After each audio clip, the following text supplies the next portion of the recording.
The TVWAN News is proudly brought to you by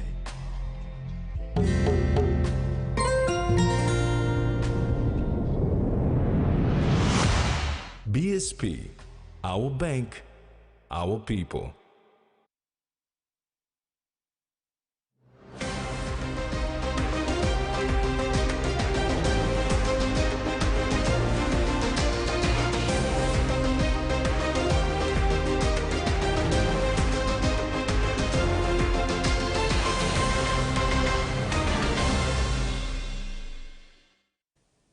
Hello, this is TVWAN News. I'm Jasmine Irojak. And I'm Maricela Kelaton. I'll be joining you a little later in the bulletin to bring you the sporting details.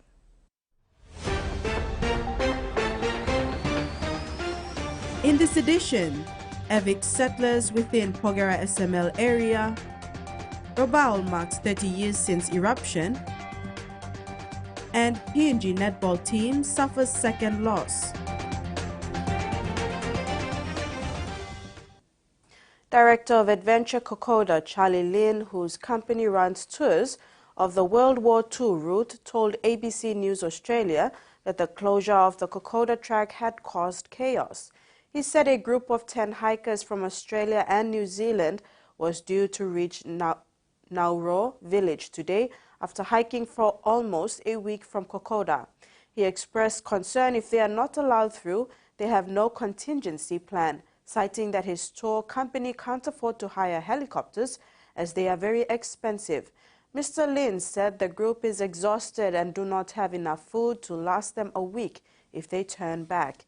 He said the track closure also threatened to affect hundreds of Australians who had planned to hike the grueling track over the coming weeks during the peak school holiday period. He told ABC News that people have paid their money. They've trained for a year, they've taken time off work, they've got their tickets and they'll be jumping on the planes next week, and they don't know whether they can. A spokesperson for the Australia Department of Foreign Affairs said it was monitoring the situation closely. Member for Kandeb Don Pollier is calling on the government to relocate people who are living with the Special Mining Lease, or SML, area in Pogera. Pollier made this call after two illegal miners from Kandeb and Layagam district fought over gold they had mined illegally in the pit, resulting in massive destruction of properties and infrastructure, including death. Complaints that continue to... Member for Kandeb Don Pollier recently raised concerns that illegal miners living within the Special Mining Lease area and carrying out these illegal activities is therefore calling on the government to relocate the settlers and those indigenous landowners in the SML.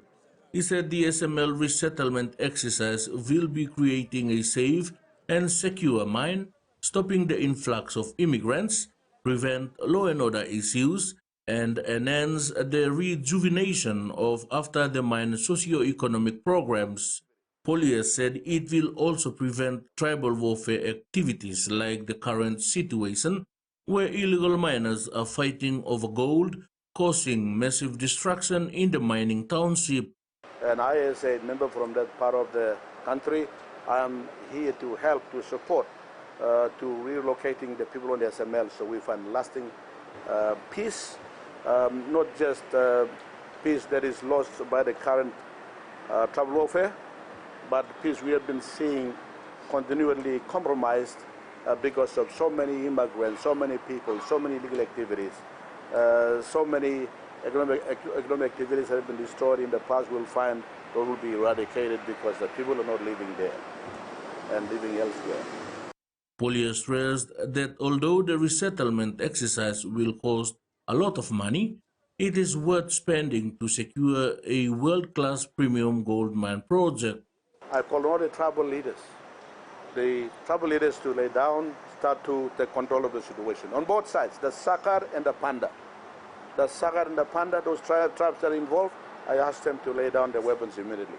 I asked no Kandeb men to go in and fight there. No Laiga men to go in and fight. I asked them to stop it. And the progress to control the side on the progress side too, to control that and bring it to an end.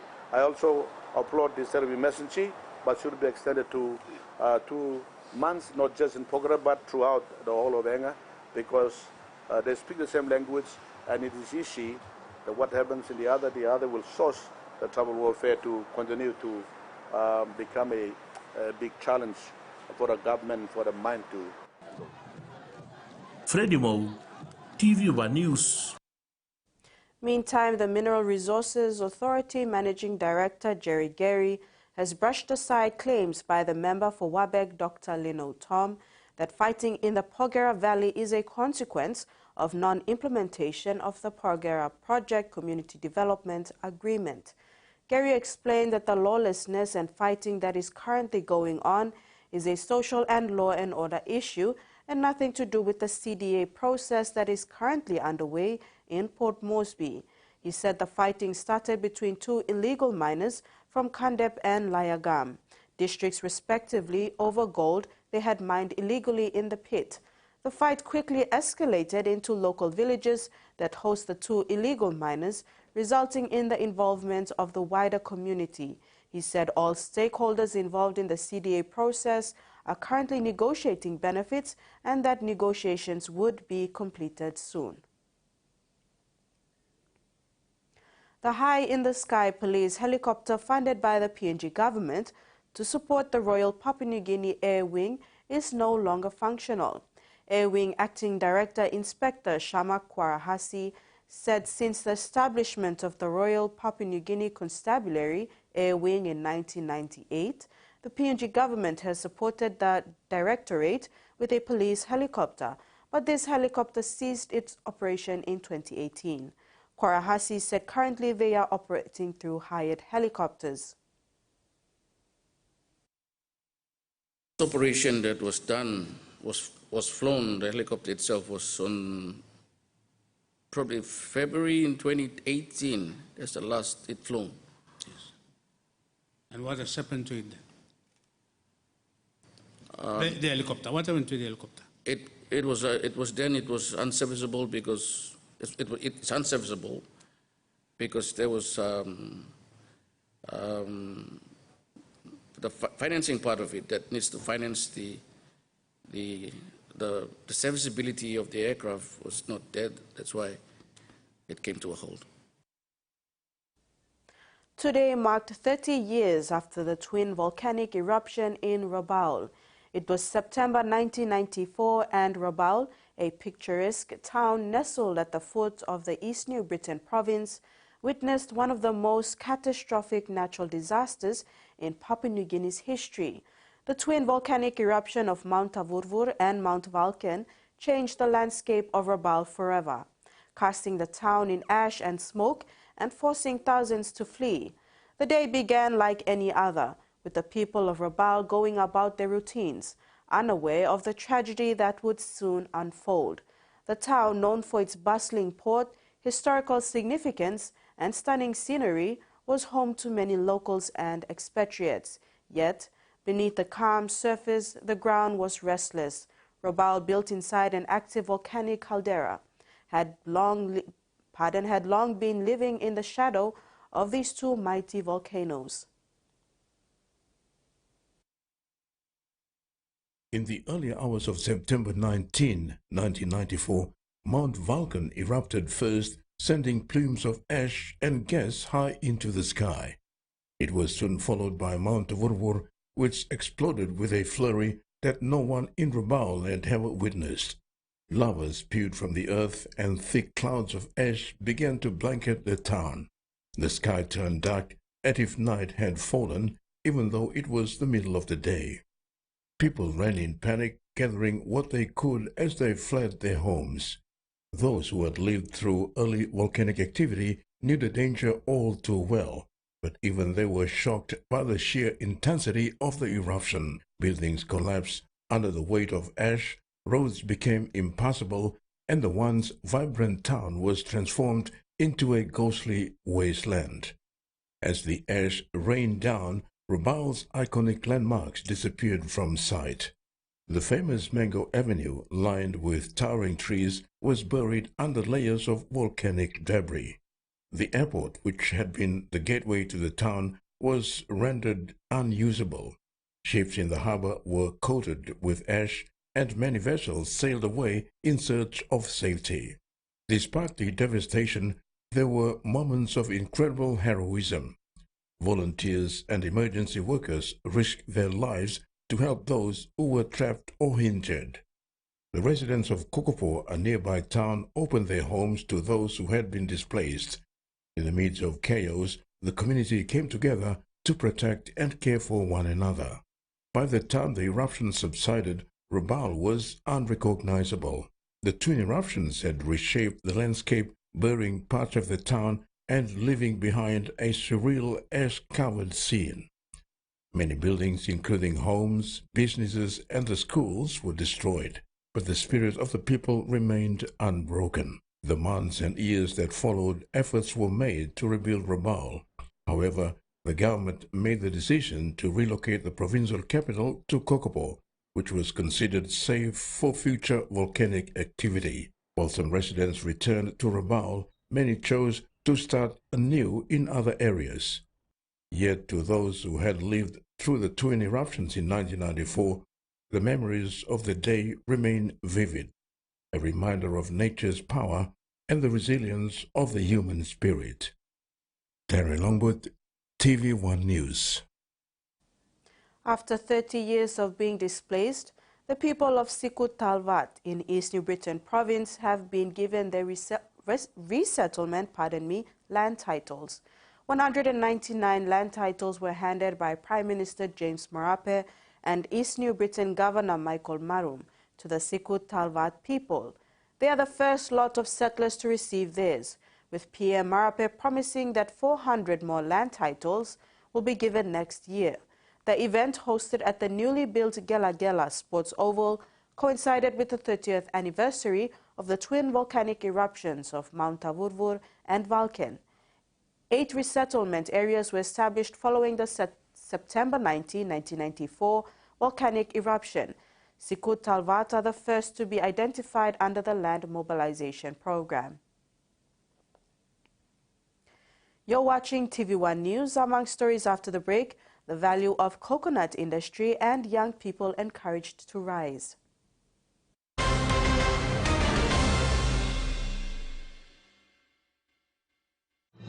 Experience a convenient and smarter way to do your banking with BSB Mobile Banking. You don't have to leave the office or your home to pay for bills. You can view your account balance, transfer funds, top up phone credits, or purchase easy pay units wherever you are. Visit your BSB branch today to register now for BSB Mobile Banking. BSB Mobile Banking, the smarter way to bank. BSB, our bank, our people. Are you thirsty for more? Celebrate this independence with Pepsi's new look, same great taste, and lower than low prices. Only $2.20 in stores now. Includes Pepsi, Pepsi Max, 7-Up, Mirinda, Mountain Dew, Gold Spot, and Coca-Cola. Hurry to your nearest store for more. A true champion is measured by their courage, their determination, and their passion to never give up and to always keep trying.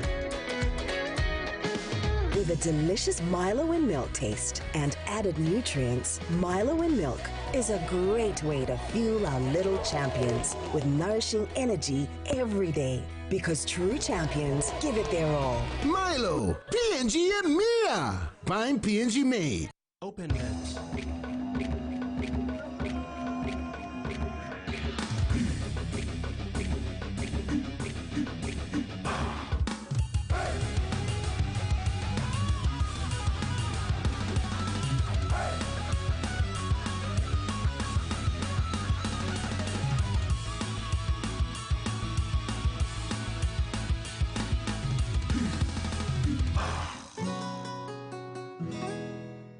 He says the best Hunters players come from his region.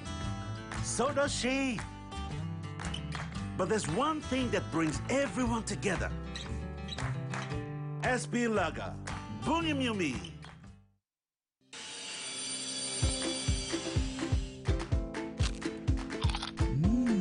Right across the nation, we eat snack scratchers.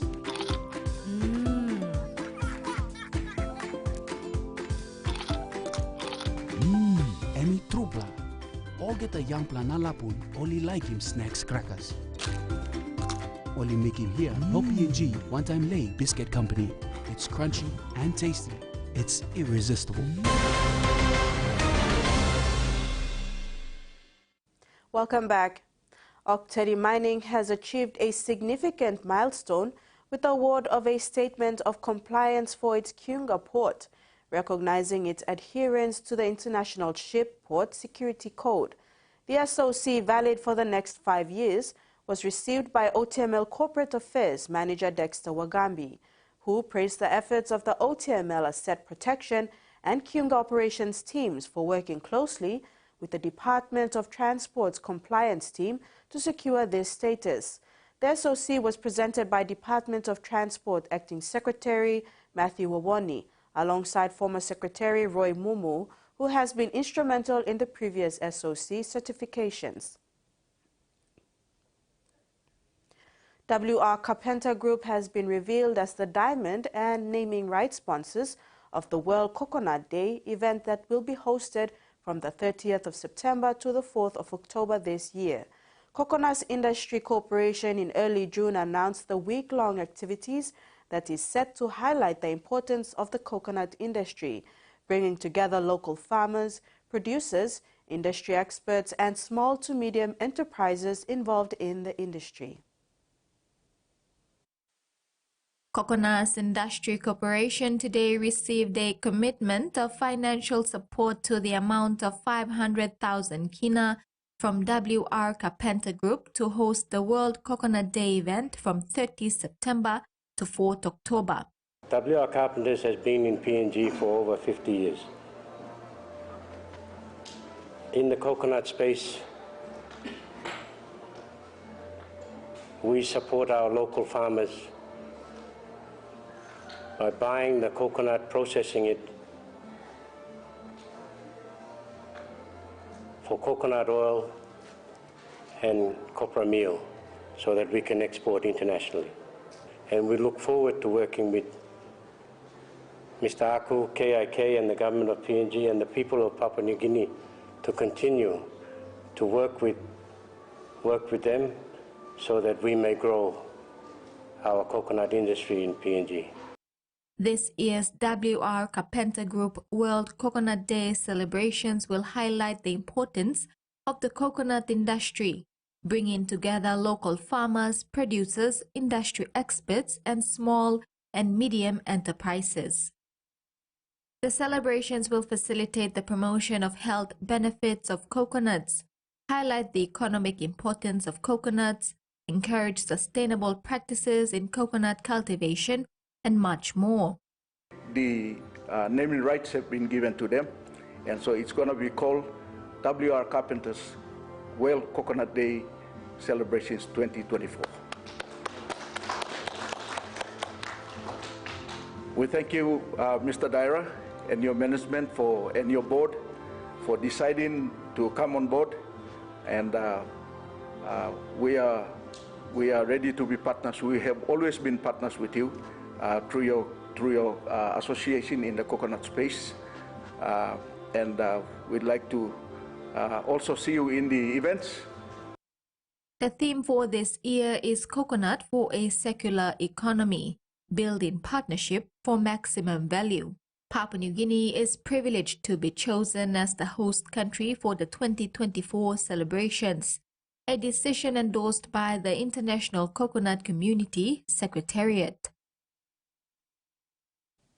Meantime, Managing Director Aku says, on average, the coconut industry in Papua New Guinea generates revenue of 130 million kina annually, highlighting also that the country has a very high level of domestic consumption, estimating 380 million coconuts annually.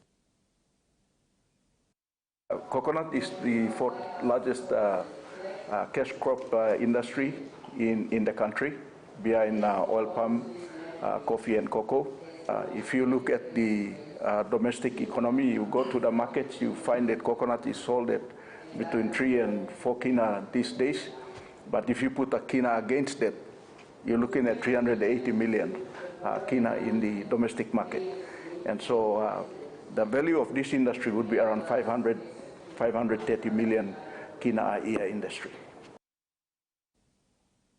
At the conclusion of the inaugural Hirikwiyari Trade and Cultural Festival of the long Independence Weekend, President for Central Music Association Alankadaa is encouraging other districts in the Central Province to host similar festivals.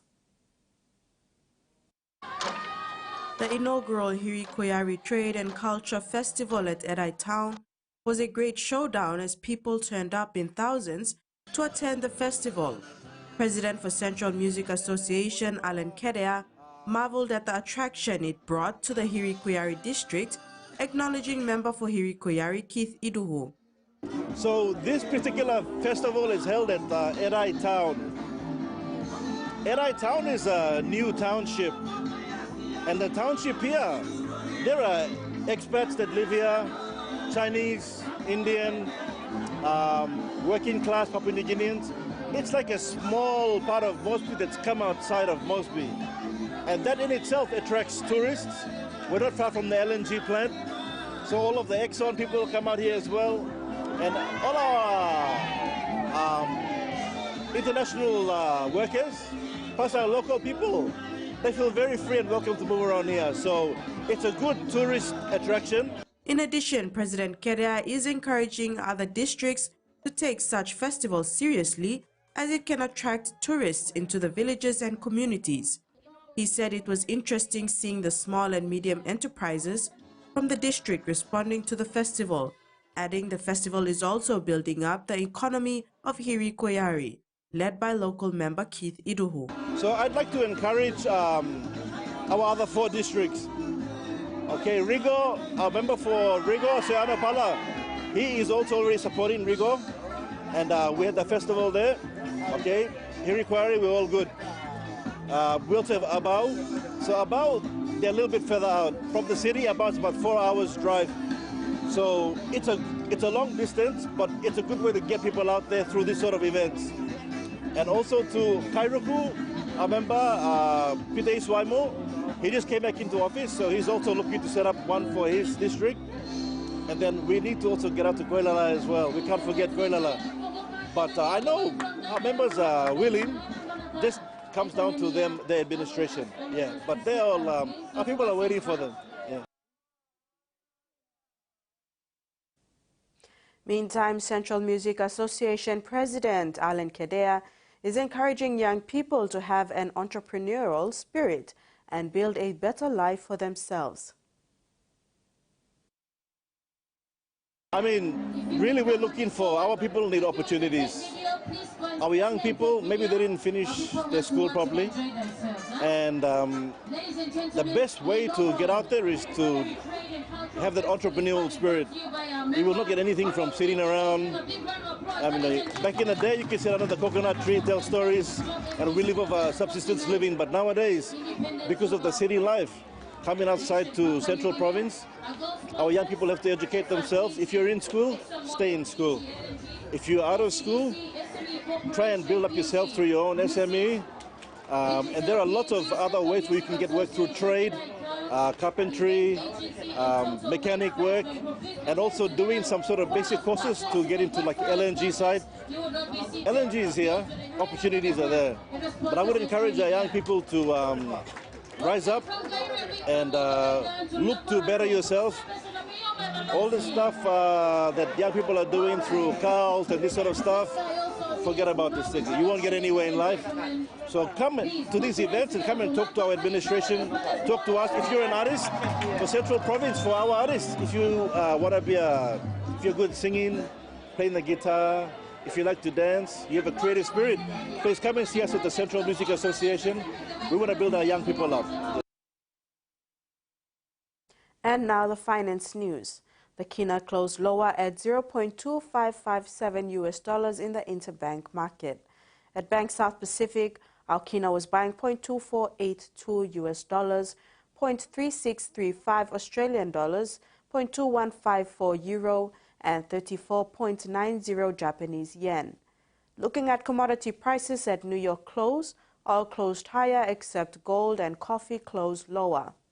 And on the stock market, The Dow Jones closed lower, ASX closed higher, and all ordinaries closed higher as well. TV1 News continues when we return. Stay with us.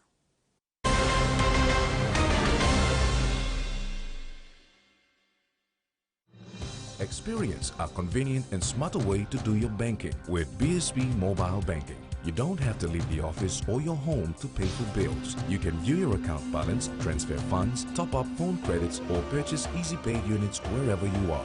Visit your BSB branch today to register now for BSB Mobile Banking. BSB Mobile Banking, the smarter way to bank. BSB, our bank, our people. Are you thirsty for more? Celebrate this independence with Pepsi's new look, same great taste, and lower than low prices. Only $2.20 in stores now. Includes Pepsi, Pepsi Max, 7-Up, Mirinda, Mountain Dew, Gold Spot, and Coca-Cola. Hurry to your nearest store for more. Hiya, Mama. You wait time, but me add him special flavor. Put in more flavor, put in more taste. Magic Kakaro, get up a big smile on face. Time for Kim chicken, a great kumutu. Sip, sip, the mumu, yes, magic on you. Magic, the taste PNG loves.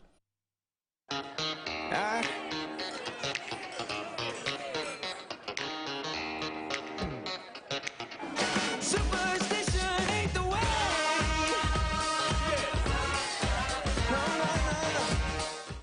All Mama Flame is not real all same. Me say you sing flame flower long one him. Me say me Kim Kai Kai belong family belong me. You go more yet.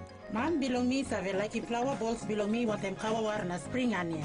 All pikinini belong me save like him to mas pineapple donut me save walk him lo house. They make kumu mix him what them cow na karamapim long flower. Tasty hash browns. Time is kelly one time all arapela kai kai. Me save kissing more kai kai long all get a toya me tromoy one time flame flower. You enough making more one time flame flower. Scale Rice brings to you some Scale Indie vibes this independence. Cashing out a total of 300,000 Kina in prize money around PNG this independence. 4 fortnightly draws, 75 fortnightly winners, 300 total Scale Rice winners, and 1,000 Kina Scale Indie prize for every Scale winner. Here's how to enter the promotion. Buy any Scale or Ori Rice product, write your full name and contact details on the back of the store receipt, drop your entry into the entry box in store. For more information, either check in store or follow us on our Scale Rice PNG page. Terms and conditions apply. Scale Rice, and buy you like it. Thanks for staying with us. Turning abroad, a key part of Australia's plan to decarbonize is supposed to be getting off gas and onto renewable energy. But there's lingering questions over what's involved, the degree of difficulty, and the cost. One town in Western Australia is showing it can be done, having largely made the switch away from gas. South coast of Western Australia is known for its white sandy beaches and turquoise water, a draw card for tourists, surfers and grey nomads. But in energy circles, Esperance is becoming known for something else. It's the town that's getting off gas. The energy transition program that we've put in place is really a microcosm of what Australia and indeed the world is trying to do. In the past couple of years, more than 300 homes and much of the town's population have been switched from gas to electricity. Among them is Sharon Vermees. In place of a gas stove, she now has an electric induction cooktop. And instead of a gas hot water system, there is an electric heat pump. A new wind and solar farm north of Esperance is helping to power this extra demand for electricity. Experts say it's a window into Australia's future. That was effectively necessary because there've been some structural issues to do with the gas supply. But it's a good example of necessity being the mother of invention, really. But it's not all plain sailing. Some homes and businesses have been unable to get off gas, forced to use bottles. And a new gas-fired power plant still provides about half the town's power and is needed even when the wind is blowing and the sun is shining. Another challenge of getting off gas is simply the cost. Electric appliances like induction stoves and heat pumps don't come cheap, and some households' power supplies need to be upgraded as well. By some estimates, each house here in Esperance has cost between $10,000 and $15,000 to electrify. The trick here is that because it's difficult to do, doesn't mean we don't do it. The fundamental challenge is that if we want to address climate change, then we have to get off gas. However, the savings are really quite large. So some of our customers experienced about a 60% saving off their bill, and an average customer more like 30 to 40%. Sharon Vermey agrees costs can be steep, but is thankful the WA government helped foot the bill in her case. Well, we would have had to go and borrow the money and whatever. My husband's retired now, so it would have been hard. The challenges of changing technologies. Research shows as many as 1 in 2 Australian children are growing up in violent homes. It's a shocking statistic that has experts and advocates calling for more to be done to keep young people safe from harm. They say a good place to start is better equipping teachers and doctors to identify signs a child is at risk and support them to respond appropriately. These doctors are learning how to spot signs a young patient is living in a violent home and, importantly, how to help. If, clinicians can do that, then survivors and their children tell us that this is really helpful to them. They feel as if they have an ally. It's a skill Melbourne GP Magdalena Simonis has mastered. As you go through your career, you need to elect to upskill in this space, and you need to actually make that conscious decision that this is something that you really need to learn more about. That's because family violence education makes up just 3 hours of a trainee doctor's curriculum. I don't think that GPs on the whole feel confident identifying the subtle signs of family violence. That, Kelsey says, is a missed opportunity. After family and friends, doctors are the most trusted group victims confide in. They're perfectly placed to pick up on the signs and symptoms and to ask in a sensitive way and provide a first-line response. Thanks to state and federal funding, Kelsey and her team have trained more than 1,000 health workers in recent years. It is not sufficient. We need more funding to equip such a large workforce. Family violence education is a compulsory component of teacher training in Australia. Once qualified, educators are given a refresher course every 3 years. But there's an unprecedented teacher shortage plaguing this country. Some teachers who spoke to the ABC said they were so stretched it was not only impacting education delivery and their well-being, but also their ability to support children in crisis. What they're facing in schools is a systemic failure to actually provide them with the resources that they need to support and cater for those children. Sue Wiebeck heads up a family violence crisis service in Canberra. She believes upskilling doctors and teachers makes sense. The community and the service system around children right now, we're letting them down. And young lives depend on that change.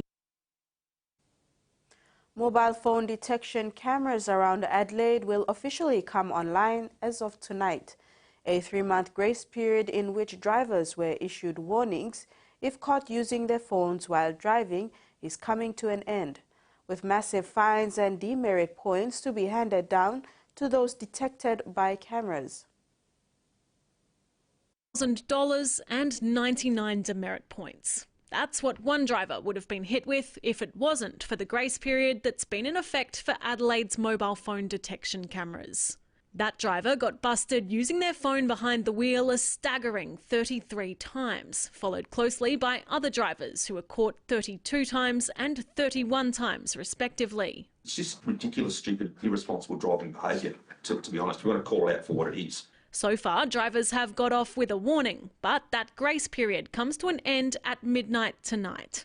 Drivers caught flouting the mobile phone rules from tomorrow will be hit with a $556 fine and 3 demerit points. If you're over 18, you'll also have to pay a $102 victims of crime levy, while under 18s will be charged a reduced levy of $20. SA Police say more than 68,000 warning notices have been issued during the 3-month grace period, about one driver every 2 minutes.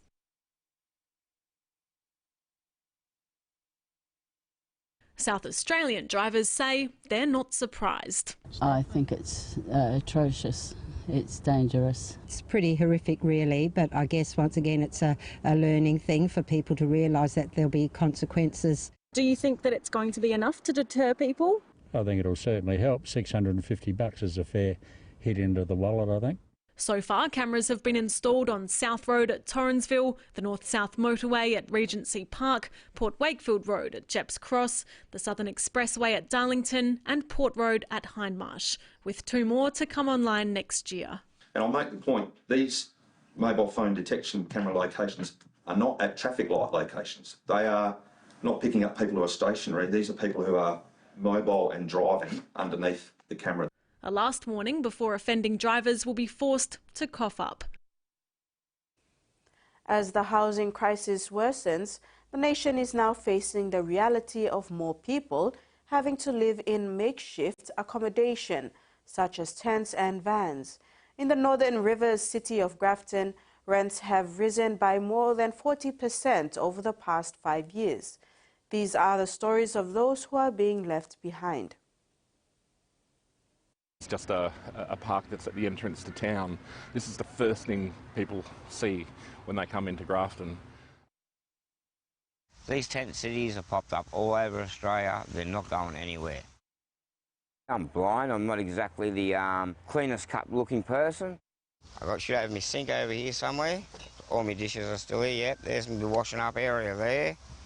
The comfortability of living in one of these tent cities is very limited. Like, we've got no real toilets here, no showers, so we've got to go to the caravan park or down to the bus depot to use the toilet. All us low income people, we get left behind, and eventually we run out of options. When you look at the price of rent to begin with, 400, I don't think that's realistic. You're looking at more 500 onwards. It's literally not possible for those that are on a very low income. If you look at the scale, they're obviously way down in terms of being able to afford what is available, which is very limited, very limited. And then sadly we've had the terrible disasters up north and where people have had to relocate all over the place. We need to be finding real solutions to making sure that women, children, animals are safe. Anyone who came down here would agree that this is not fit for habitation by anyone, let alone our most needy. My man, here you go. We put these together for you guys. I'd be lost without the assistance of the people in this place. You've got camaraderie here, yeah? We're all in the same position, yet the outlook of it, tomorrow's another day. Eventually I hope to get into housing. I know that one day there will be a house available. Until then I've just got to suck it up and keep doing what I'm doing. More than 2,000 junior doctors in ACT hospitals have reached a settlement in a class action over unpaid overtime. The settlement is worth more than $30 million, and the litigants hope it sends a clear message about what future doctors can expect. The junior doctor, Betty G, and her colleagues worked large amounts of unpaid overtime, sometimes up to 15 hours a week. They felt it was expected of them. This is a deeply ingrained thought of, as doctors, you must be stoic, you must be tolerant of whatever treatment that's coming your way. It's an experienced Dr. G, now in general practice, hopes the next generation can avoid after a landmark settlement. You might feel vulnerable and powerless sometimes in the junior position, but if you see something that's not right, don't just put up with it. The class action was prompted by concerns the workload at both Canberra's public hospitals was leading to burnout and putting patient safety at risk. Many doctors I spoke to had a genuine concern that their excessive hours, their fatigue, was impacting their care for patients. The Health Minister has welcomed the settlement, saying it's a clear signal the workplace culture of the past is not okay. If junior medical officers are working unrostered overtime, tell us about it. Not only will you get paid, but that will inform future rostering activity. While the opposition has questioned how many doctors have left the ACT as a result of the issues. We need to keep them. They're so valued and important to our health system. But we know that the culture is an issue, and this is something that the Minister could have done early to fix the problem. Junior doctors who have worked at either hospital since December 2016 are eligible to make claims. They'll start to be assessed from next year. This is TVWAN News. Next in sports with Verisilla, PNG's second defeat and Hunters recap on breakout season.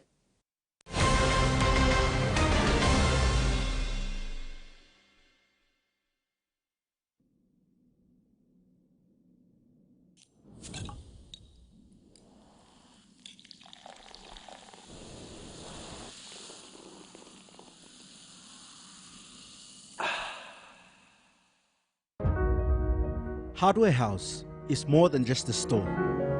It is where quality meets affordability, where culture is proudly celebrated.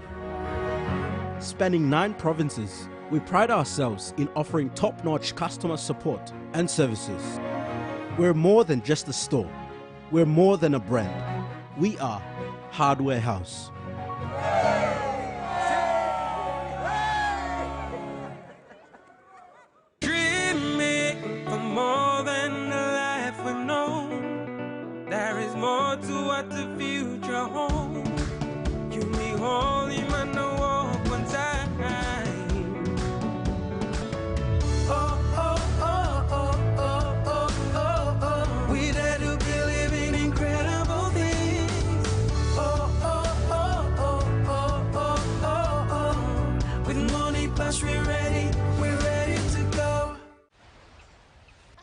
These two are creeping into your personal space. Why don't we send them packing? Oh, maybe not. Ding bang ding. Bum, bum. Digicel Business. We help grow your business with secure, reliable and cost-effective ICT solutions. We will manage your technology so you can power your vision for your business with the best solutions to offer. Accelerate your business growth with Digicel Business Cloud Solutions with cloud platform services, disaster recovery as a service and backup as a service. Talk to our cloud solutions experts today. Digicel Business. Better solutions for better business. Semi-finals are a completely different beast. Opportunities and moments will be made. It's about taking them. And finals are underway in 2024. Tedesco himself and he's over. They're coming back, the Roosters. Talakai alive for Katoa. And the Cowboys are alive madly through to win 2 of the finals. To be the best, you've got to beat the best.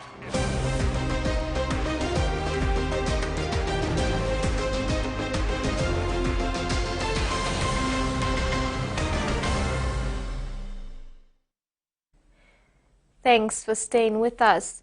The Papua New Guinea team to the Under-21 Oceanian netball qualifier in Rarotonga, Cook Islands suffered their second loss on day 3 of the tournament. Yesterday, PNG lost to host Cook Islands, today losing badly to Samoa. 5 teams from the Oceania region are competing at the Oceania Regional Qualifiers, with intense competition underway as nations vie for a spot in the 2025 World Youth Cup. Competing in Rarotonga are Papua New Guinea, host Cook Islands, Samoa and Tonga, while Fiji, having pre-qualified, will participate as a non-competitive team. The qualifying event took to the courts on Monday, 16 September, straight after the opening ceremony. In PNG's opening match, it was a tough start as a lankier Cook Islanders outfit gave PNG a wake-up call, giving them something to think about, winning to a comfortable final score 63 points to 45. In the second day-to-day, PNG was ushered to another tough test against a formidable Samoan side, with PNG under immense pressure, as coach Renagi Molina made sure PNG was aligned in all departments. However, PNG played their best performance in the first 2 quarters, giving Samoa a scare with a 23-35 scoreline, with Samoa leading at halftime. In the second half, Samoa came out firing with good passes, feeding its shooters for more points as they ran rings around PNG's defense. giving them little room. PNG could not meet up to Samoa's fast-paced game in the mid-court, going down to a 22-point deficit at full time. Samoa dumped Papua New Guinea 65-43. Samoa records its third straight win, with PNG yet to register a win. Susan Oreape, TV1 Sports.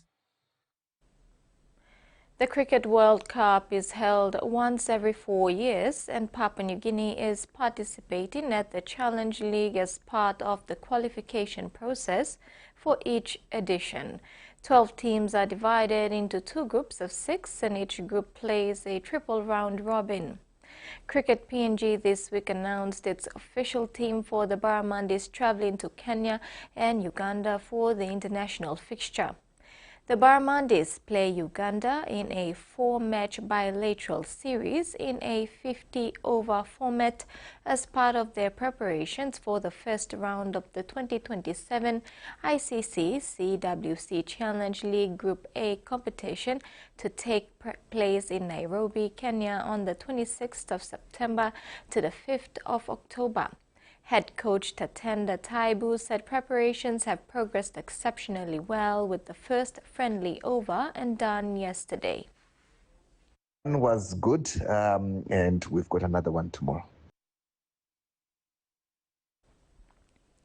Defending queens of the CRU New Power Open Women 15s competition, Harlequins will be chasing their 3rd consecutive premiership title this Saturday, when they face off with a no-nonsense University side who will be out with a plan to spoil the party for the premiers. Winners of this year's Women's Grand Final would be crowned inaugural Cup winners of the New Power CRUW competition. Both Harlequins and University have set the women's rugby competition alight this season with their work ethics, commitment, and the brand of footy they brought to the table on weekends, not only to win games, but provide entertainment for the rugby fans and their families. From the outset, Harley's back-to-back Premier winning coach and mentor Anthony Pankatana is excited and looking forward to the finals, especially the challenge that University would impose on his girls, but said Harleys are ready for their title defense. Interestingly, Anthony is up against his old Puk-Puk teammate George Hockey, who happens to be the University girls' coach. At the CRU Grand Final media conference early this week, University women's coach George Hockey, without giving too much away, said they won't be deviating from what worked for them throughout the regular season, and that is to let the forwards roll through the middle of the ruck and set the platform for them, and to go with the big kicks into opposition's half and work for mistakes, which should create opportunities for their fast wingers to score. This is going to be a bit of a banter for a number of cousins playing on opposing sides. It's going to be tough. It's going to be tough. We know that, and we're preparing for that. It might take us 50 or 40 minutes, but we're willing to go that far to taste it. University captain Agnes Hockey said the plan is to stick to the basics and play a simple game. It's an honor, and it's a great opportunity to lead the girls into the finals. I mean, it's a big role for me to lead them this far. In the Harleys camp, it's been business as usual this week. According to Coach Pankatana, they've had their normal training, just going through their processes and staying connected. He said his girls are well aware of the opportunity that has again presented itself and are pretty much focused of what needs to be done at training before they hit the ground running come Saturday.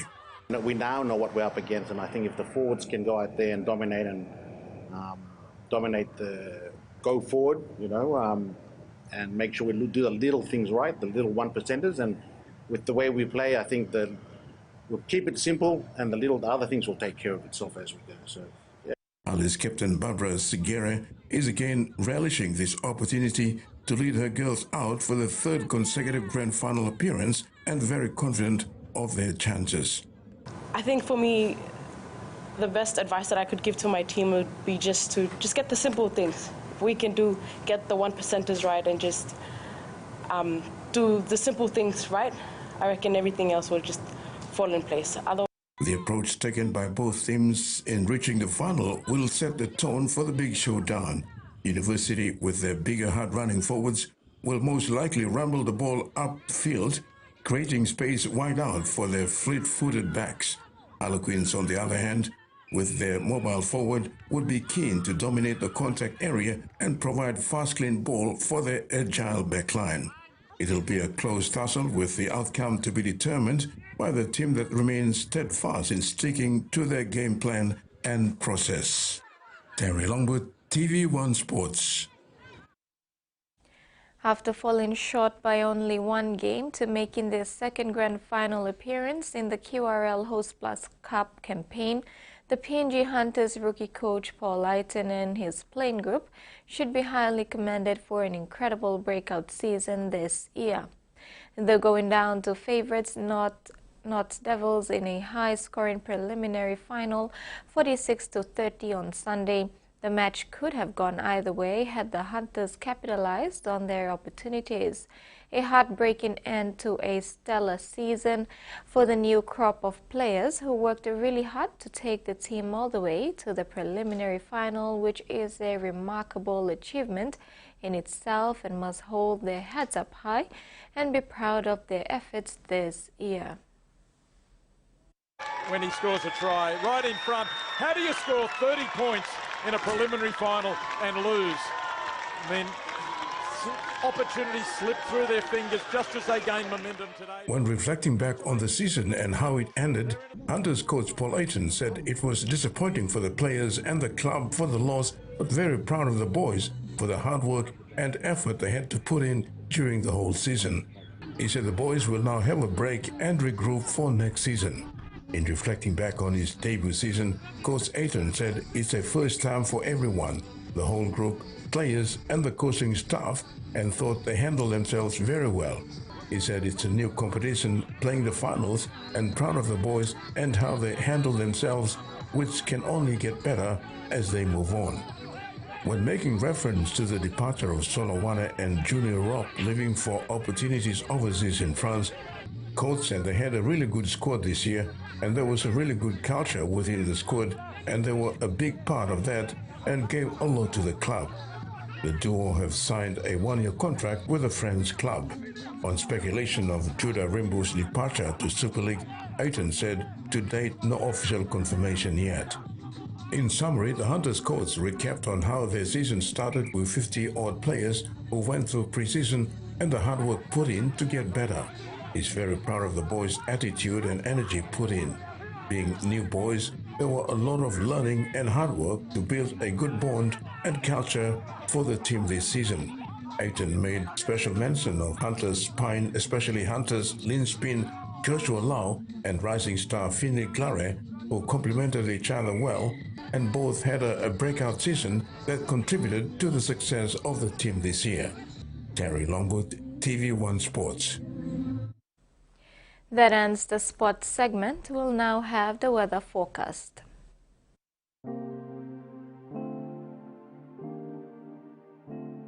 Southern, Port Moresby, few showers, rain drizzles to partly cloudy.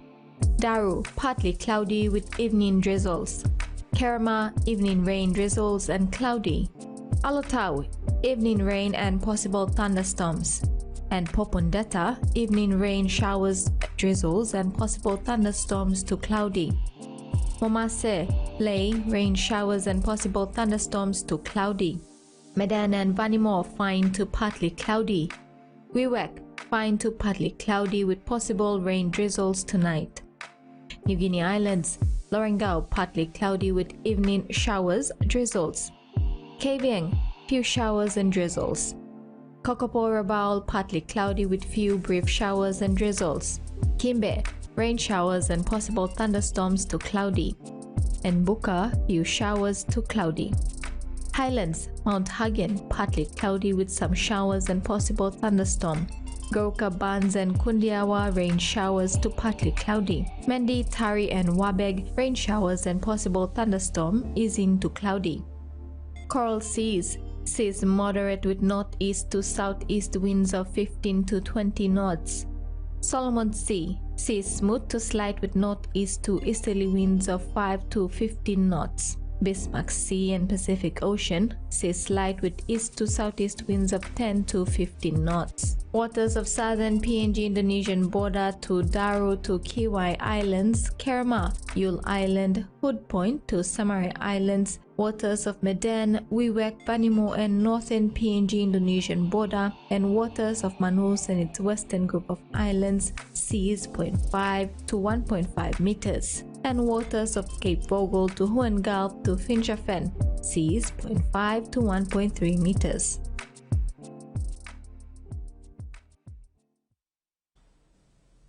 That ends another edition of TV1 News. Pleasant viewing. Bye now.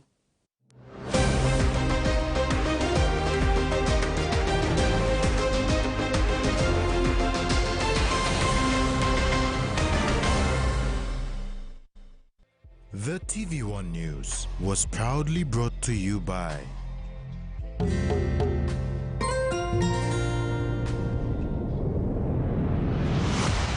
BSP, our bank, our people.